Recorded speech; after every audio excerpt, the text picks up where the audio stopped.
Labadiena, mėly pakruojiečiai. Džiugu matyti visus susirinkusius ir prisiminti ir puoselinčius mūsų laisvės kovos atsiminimo vakarą, kur iš tikrųjų kiekvienas atsimena, aš buvau paauglys, aš atsimenu iš savo erdvės, kaip tas vyko ir nors neteko pabuvoti Vilniui, bet buvom šeimos susirinkime ir kai pradėjo tai vykti, supratom, kad kova vyksta tikrai už laisvę ir kad tikrai mes ją išsaugosim ir tikrai netiduosim pagrasinus tankais, pagrasinus kariais ir daug didesnė galybė. Tuo metu žmonės tikrai parodė, kad yra kur kas galingesni, kad gyva grandinė gali kur kas daugiau nei žvangantis tankai ir vikšrai.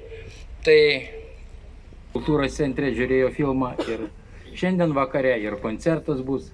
Noriu pasidžiaugti ir tai ir aišku bendrystės ir vienybės. Tai ačiū, kad susirinkot ir mylėkim savo šalį, mylėkim artimą ir mylėkim savo laisvę.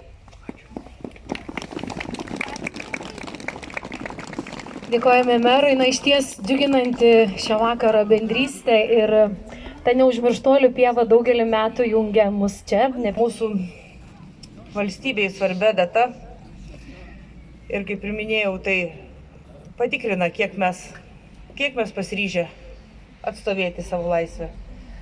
Ačiū Jums ir gero vakaro.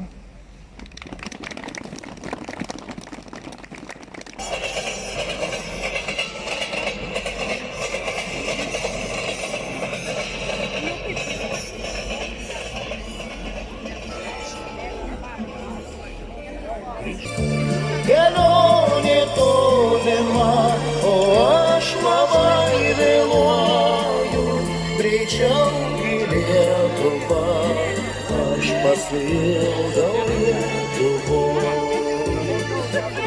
Greičiau į tėviškę, į savo meilės kraštą, ten mano kryžių kalnas vidurio dangus.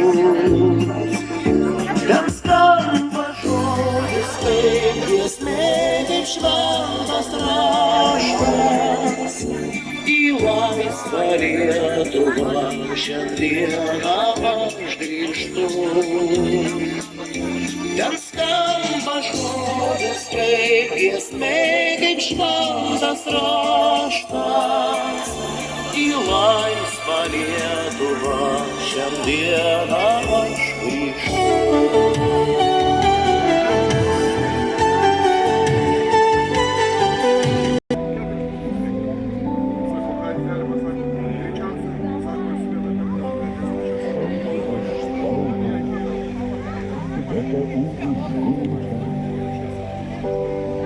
Из зла, и руден, лапоть.